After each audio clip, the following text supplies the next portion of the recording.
Movie का start checkup से होता है, जो बेला और एडवर्ड की शादी का कार्ड मिलने पर बहुत ज्यादा गुस्से में आ जाता है और वुल्फ बनकर वुड्स में चला जाता है। दूसरी तरफ बेला एडवर्ड के साथ मिलकर अपनी शादी की तैयारी कर रही होती है। फाइनली वो वक्त आ जाता है जब एडवर्ड की बेला से शादी होती है। अब शादी के बाद एडवर्ड बेला को जैकब से मिलवाता है, जहाँ पर वो बहुत ज्यादा खुश होती है। अब जैकब जब ये सुनता है कि बेला और एडवर्ड आम इंसानों की तरह रहेंगे और बेला इंसान ही रहेगी, तो जैकब को बहुत ज्यादा गुस्सा आता है, क्योंकि ये बेला के लिए खतरा था। इस बात से बेला मर भी सकती थी और जैकब को वहाँ पर बहुत ज्यादा गुस्सा आता है। तभी बाकी वुल्व्स आकर जैकब को वहाँ से ले जाते हैं। अब बेला और एडवर्ड अपनी शादी के बाद अपना हनीमून मनाने कहीं और चले जाते हैं। दिन इसी तरह गुजर रहे थे। बेला और एडवर्ड बहुत ज्यादा खुश थे। तभी एक दिन बेला की तबीयत बहुत ज्यादा खराब हो जाती है। अब बेला को ये फील होता है कि वो प्रेग्नेंट है। तभी एलिस की भी कॉल आ जाती है, क्योंकि उसने अपने विजन में ये देखा था कि बेला को कोई खतरा है। अब बेला प्रेग्नेंट थी और इस बात से बेला को बहुत ज्यादा खतरा था।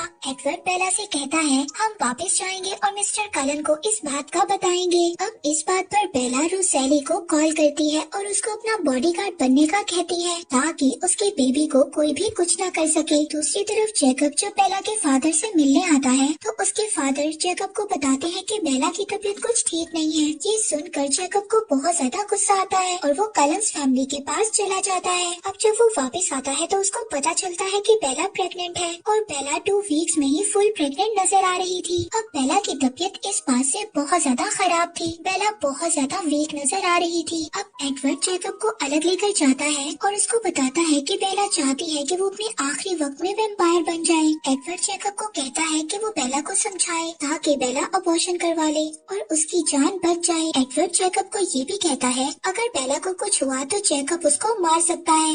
अब जैकब बेला को समझाने आता है, मगर बेला किसी की कोई बात भी नहीं सुनती। जैकब हमेशा की तरह बेचारा मायूस होकर वहाँ से चला जाता है। अब जैकब जब बाकी वुल्फ से मिलता है तो सभी वुल्फ ये डिसाइड करते हैं कि वो बेला को मार देंगे, क्योंकि बेला का बेबी जब इस दुनिया में आएगा तो वो ह्यूमन ब्लड को रेजिस्ट नहीं कर पाएगा। मगर जैकब इस बात से एग्री नहीं करता, क्योंकि अभी भी वो बेला को प्यार करता था और उसके हिसाब से अभी भी बेला की कोई भी गलती नहीं थी। जैकब का फ्रेंड दूसरा वुल्फ कहता है कि अगर वो बेला को नहीं मारेगा तो वो उसका बेबी मार देगा। अब ये सब देखकर जैकब वहाँ पर बाकी वुल्फ को छोड़कर आ जाता है और उसका एक फ्रेंड भी जैकब के साथ आ जाता है। अब जैकब अपने फ्रेंड के साथ कलन्स को वार्न करने चला जाता है। दूसरी तरफ बेला की प्रेगनेंसी तेजी से बढ़ रही थी, पर तभी एडवर्ड को जैकब की एडवाइस याद आती है। जैकब ने ये कहा था कि बेला का बेबी ब्लड के लिए क्रेविंग कर रहा है। बेला ये सुनकर अपने बेबी के लिए ब्लड पीने को भी तैयार हो जाती है। अब मिस्टर कलन बेला के लिए ब्लड लेकर आते हैं, जो उन्होंने हॉस्पिटल से चोरी किया था। जब बेला ब्लड पीती है तो वो अच्छा फील करती है। इसके बाद वो अपने फादर को कॉल करती है और ये कहती है कि वो ट्रीटमेंट के लिए स्विट्जरलैंड जा रही है। अब तभी एडवर्ड वहाँ पर आता है। वो बेला की बेली को टच करता है और बेबी के थॉट्स पढ़ने की कोशिश करता है, जिस पर वो दोनों काफी अच्छा फील करते हैं और एक अच्छा मोमेंट शेयर करते हैं। दूसरी तरफ mister and Mrs kiln Jacob को बताते हैं कि उन्हें हंट की जरूरत है,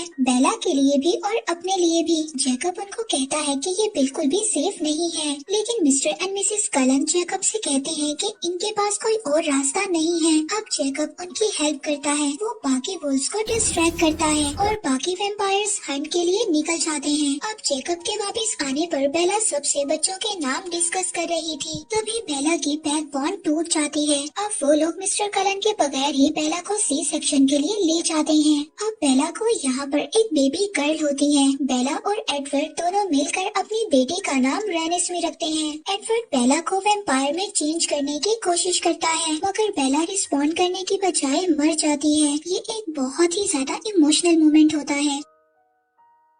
जैकब और एडवर्ड दोनों बहुत ज्यादा रोते हैं। अब जैकब ये समझता है कि बेला की बेटी की वजह से उसकी डेथ हो गई। जैकब अब रेनिस्मी को मारने के लिए जाता है, मगर उसको बेला की बेटी की आंखों में अपना फ्यूचर नजर आ रहा था। अब वहाँ पर बाकी वुल्व्स आकर वैम्पायर्स पर अटैक कर देते हैं, पर तभी वहाँ पर जैकब भी आ जाता है और वहाँ पर उन दोनों की फाइट को रोक देता है। जैकब वहाँ पर बाकी वुल्व्स को बताता है कि उसने बेला की बेटी की आंखों में एक नक्श देखा है और वुल्व्स का ये सबसे बड़ा रूल था कि अगर कोई वुल्फ अपना फ्यूचर इंसानों की आंखों में देखेगा तो वो वुल्फ उसको कभी भी नुकसान नहीं पहुंचा सकता और उस इंसान को प्रोटेक्ट करेगा। अब ये सभी वुल्फ वहाँ से चले जाते हैं। दूसरी तरफ एडवर्ड का ब्लड बेला को हील करना शुरू कर देता है। अब एडवर्ड बेला को रेडी करता है। अब बेला ह्यूमन से वैम्पायर में ट्रांसफॉर्म हो गई थी। अब बेला होश में आ जाती है और वो बाकी वैम्पायर्स की तरह नजर आ रही थी। अब बेला रेनिस्मी से मिलती है जो 2 दिन में ही इतनी ज्यादा बड़ी हो गई थी क्योंकि बेला की बेटी रेनिस्मी बहुत ज्यादा फास्ट ग्रो कर रही थी।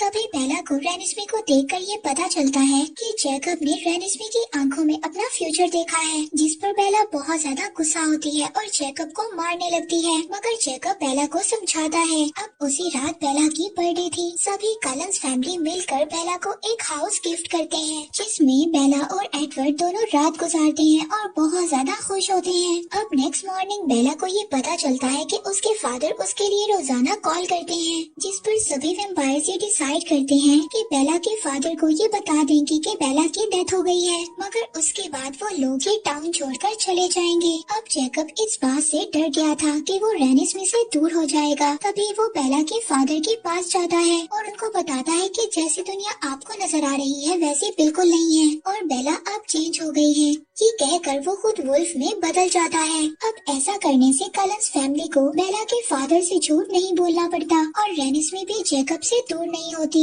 अब जैकब जब एडवर्ड और बेला को ये सब बताता है कि उसने बेला के फादर को सब कुछ बता दिया है तो बेला उससे बहुत ज्यादा नाराज होती है, मगर तभी वो कहता है कि उसने बेला के बारे में ऐसा कुछ नहीं बताया कि वो वैम्पायर है, मगर उसने कलन्स फैमिली के बारे में बेला के फादर को सब कुछ बता दिया है। अब बेला के फादर जब उससे मिलने आते हैं तो बेला ह्यूमन बनकर अच्छी एक्टिंग करती है। वो उनको रेनिस्मी से भी मिलवाती है और ये कहती है कि उसने रेनिस्मी को अडॉप्ट किया है। अब टाइम अच्छा था और सब कुछ बहुत अच्छा जा रहा था। वॉल्ट्री के लोग भी बेला को एज अ वैम्पायर एक्सेप्ट कर लेते हैं। अब टेंशन ये थी कि रेनिस्मी बहुत ज्यादा जल्दी बड़ी हो रही थी। एक दिन रेनिस्मी जैकब के साथ स्नो को एंजॉय कर रही होती है। तभी एडवर्ड की कजन रेनिस्मी को देख लेती है। वो कलन्स से नफरत करती थी क्योंकि कलन्स की वजह से उसके प्यार की डेथ हो गई थी और उसका प्यार लॉरेंस था, जिसके बारे में हमने ऑलरेडी ट्वाइलाइट पार्ट 2 में बताया था। अब एडवर्ड की कजन को देखकर बेला बहुत ज्यादा परेशान हो जाती है।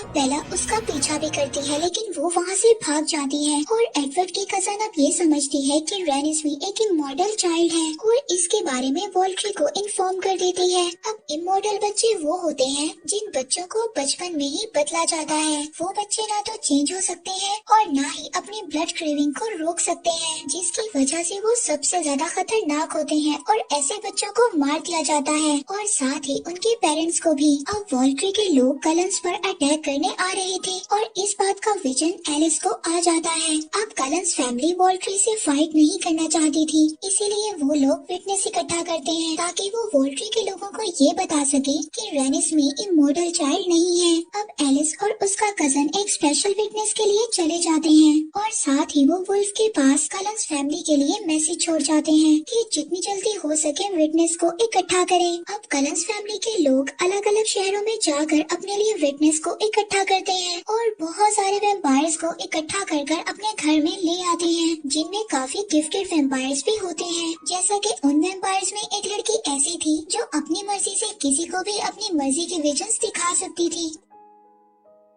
एक वैम्पायर ऐसा था जो सभी एलिमेंट्स को कंट्रोल कर सकता था और दूसरी तरफ हम एक और वैम्पायर को देखते हैं जो इलेक्ट्रिक शॉक दे सकती थी। दूसरी तरफ हम देखते हैं कि वुल्फ्स में भी तेजी से इजाफा हो रहा था क्योंकि वैम्पायर्स के ज्यादा आने की वजह से वुल्फ्स तेजी से ट्रांसफॉर्म हो रहे थे। सभी वैम्पायर्स को ये खतरा था कि अगर एलिस फिटनेस ना ला सकी तो सभी वैम्पायर्स को मिलकर वॉल्ट्री से फाइट करनी पड़ेगी। अब सभी वैम्पायर्स इस बात से पीछे हटने लगते हैं। तभी एडवर्ड सभी वैम्पायर्स को समझाता है कि वॉल्ट्री के लोग हमेशा से कलन्स फैमिली के दुश्मन रहे हैं और वो हमेशा से कलन्स फैमिली पर अटैक करने का सोचते हैं और अब उन लोगों को मेरी बेटी की वजह से हमारे साथ फाइट करने का मौका मिला है। और वो ये भी बताता है क्योंकि एरो को गिफ्टेड वैम्पायर्स इकट्ठा करने का बहुत ज्यादा शौक है ताकि उन्हें फाइट ना करनी पड़े और वो हमेशा से ही एलिस को चाहते हैं क्योंकि एलिस की तरह फ्यूचर विजन देखने वाला एरो की टीम में कोई भी नहीं है, मगर एरो के पास ऑलरेडी जेन है। जो पेन देने की पावर रखती है, और उसका एक भाई भी है जो पिच डार्क कर सकता है, जिससे किसी की भी सोचने, समझने और सूंघने की सलाहियत खत्म हो जाती है, क्योंकि वो कलन फैमिली के लिए नहीं बल्कि अपनी फैमिली के लिए भी वोल्ट्री से फाइट करें।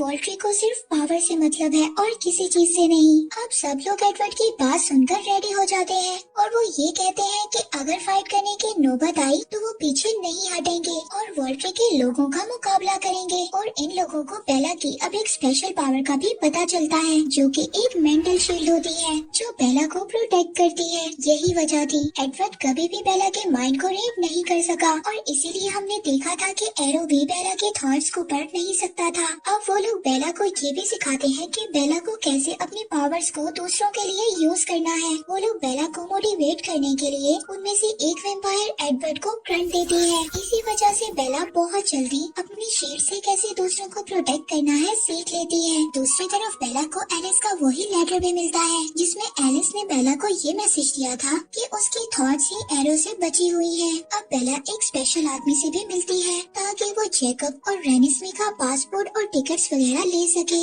ऐसी सिचुएशन के लिए वो तैयार कर रही थी कि अगर रेनिस्मी के ऊपर कोई भी खतरा आया तो जैकब उसको एक सेफ जगह पर लेकर जा सकता है। अब रात को सभी वैम्पायर्स अपनी फैमिली के साथ एक अच्छा टाइम स्पेंड करते हैं, क्योंकि वो लोग ये नहीं जानते थे कि सुबह को वो लोग जिंदा भी होंगे या नहीं। अब नेक्स्ट मॉर्निंग सब लोग खड़े होते हैं और वहाँ पर वोल्ट्री के लोग भी आ जाते हैं, जिनके साथ एक बहुत बड़ी आर्मी होती है। उसी दौरान वहाँ पर वुल्फ भी आ जाते हैं। अब मिस्टर कलन वहाँ पर एरो को समझाने की कोशिश करते हैं। वो एरो को ये समझाते हैं कि रेनिस्मी इमोर्टल नहीं है, और एरो जब एडवर्ड का हाथ पकड़ता है तो उसको ये बात समझ भी आ जाती है कि एडवर्ड सच बोल रहा है। अब एरो रेनिस्मी से मिलने का कहता है, जिस पर जैकब, बेला और एडवर्ड रेनिस्मी को एरो से मिलवाने जाते हैं। रेनिस्मी जब एरो को टच करती है तो उसको ये बात पता चल जाती है कि रेनिस्मी हाफ इमोर्टल और हाफ मोर्टल है, जिस पर वोल्ट्री के लोग एडवर्ड की कजन को मार देते हैं, जिसने ये खबर दी थी कि रेनिस्मी इमोर्टल है। पर तभी जब एडवर्ड की कजन को मरता हुआ उसकी फैमिली देखती है तो वो वोल्ट्री के लोगों से फाइट करने की कोशिश करती है। जेन वहाँ पर एडवर्ड को पेन देती है, मगर बेला एडवर्ड को अपनी शील्ड से प्रोटेक्ट कर लेती है। साथ ही वो बाकी सबको भी शील्ड में ले लेती है, जिससे जेन किसी को भी हर्ट नहीं कर पा रही थी। एरो को अभी भी रेनिस्मी अपने लिए एक खतरा लग रही थी। तभी वहाँ पर एलिस आ जाती है, जिस पर वो आकर एरो से कहती है कि वो एरो को ये दिखा सकती है कि रेनिस्मी उनके लिए आगे जाकर कोई खतरा नहीं बनेगी। ये कहने के बाद वो बेला को वार्न करती है, जिसके बाद बेला रेनिस्मी को जैकब के साथ वहाँ से भगा देती है। एलिस एरो को पुश करती है और वहाँ से भागने लगती है। तभी वोल्ट्री के लोग एलिस को पकड़ लेते हैं। मिस्टर कलन एलिस और दूसरे वैम्पायर को बचाने के लिए आगे बढ़ते हैं, तो एरो मिस्टर कलन का सर बॉडी से अलग कर देता है और उनको मार देता है, जिसके बाद वहाँ पर एक जोरदार फाइट स्टार्ट हो जाती है। अब जेन वहाँ पर वैम्पायर्स को पेन देने लगती है, तो बेला वहाँ पर शील्ड से प्रोटेक्ट करने की कोशिश करती है, जिस पर जेन का ब्रदर बेला पर अटैक कर देता है। एडवर्ड का कजन आगे बढ़कर जेन के ब्रदर को मार देता है। जेन की वजह से एक वुल्फ भी मर जाता है। दूसरी तरफ जैकब और रेनिस्मी के पीछे वोल्ट्री का एक वैम्पायर बढ़ जाता है, मगर जैकब उस वैम्पायर को मार देता है और रेनिस्मी को सही सलामत आगे ले जाता है। अब बेला की साइड पर ये देखकर कि वैम्पायर्स हार रहे हैं, एक वैम्पायर जमीन पर हाथ मारता है और वो जमीन को दो पार्ट्स में डिवाइड कर देता है, जिस पर बहुत से वैम्पायर्स और वुल्फ जमीन के अंदर जाकर गिरते हैं, मगर एडवर्ड बचकर बाहर आ जाता है और वोल्ट्री के एक वैम्पायर को मार देता है। एलिस जेन को मारने के लिए आगे बढ़ती है और बेला एलिस को अपनी शील्ड से प्रोटेक्ट करती है, जिस पर एलिस और एक वुल्फ जेन को मार देते हैं। अब फाइट बेला की टीम जीत रही थी। वोल्ट्री के सभी मेंबर्स मर गए थे। फाइट के दौरान एरो के तीनों भाइयों को एडवर्ड की कजन अपनी बहन का बदला लेने के लिए मार देती है। बेला और एडवर्ड मिलकर एरो को भी मार देते हैं। एरो का सर उसकी बॉडी से अलग कर उसके सर को आग लगा देते हैं, मगर तभी हमें यहाँ पर पता चलता है कि कोई भी फाइट नहीं हुई थी। ये सब तो एरो एलिस का हाथ पकड़कर विजन में देख रहा था, जिसके बाद एलिस वहाँ पर अपने विटनेस को बुलाती है, जो रेनिस्मी की तरह हाफ मोर्टल और हाफ इमॉर्टल होता है। वो विटनेस वॉल्ट्री को ये प्रूव करता है कि वो कोई भी खतरा नहीं है और रेनिस भी उनके लिए कोई खतरा नहीं होगी। वो बताता है कि वो ब्लड और ह्यूमन फूड दोनों पर सरवाइव कर सकता है। वो वहाँ पर सबको अपनी एज भी बताता है, जिसे सुनकर बेला और एडवर्ड सुकून का सांस लेते हैं कि रेनिस्मी की ग्रोथ उसके बड़े होने के बाद रुक जाएगी और उनकी ये परेशानी खत्म हो जाती है कि रेनिस्मी बहुत जल्दी ग्रोथ कर रही है। एरो सबको अब ये बताता है कि रेनिस्मी कोई खतरा नहीं है, लेकिन एरो का भाई अभी भी उसको ये कहता है कि वो लोग फाइट करेंगे। मगर एरो अब उन सब लोगों को रोक देता है और कहता है कि खतरे की कोई बात नहीं। अब वॉल्ट्री ये सब सुनकर वहाँ से चले जाते हैं। अब एरो बेला, एडवर्ड और एलिस की तरफ देखता है और उनके गिफ्ट से इम्प्रेस होता है। इसके बाद वो वहाँ से चला जाता है। इसके बाद सब वैम्पायर्स भी कलंस को बाय बोलते हैं और वहाँ से चले जाते हैं। अब एलिस अपने विजन में ये देखती है कि रेनिस्मी जैकब के साथ हमेशा खुश रहेगी और वो सब एक हैप्पी फैमिली की तरह रहेंगे। एलिस का ये विजन देखकर एडवर्ड भी स्माइल करता है। मूवी के लास्ट सीन में हमें दिखाया जाता है कि बेला एडवर्ड को अपनी शील्ड से अपनी पुरानी मेमोरीज दिखाती है कि कैसे वो एडवर्ड से फर्स्ट टाइम मिली थी और उसको ये यकीन दिलाती है कि वो उससे कितना प्यार करती है। और इसके बाद यहीं पर मूवी एंड हो जाती है।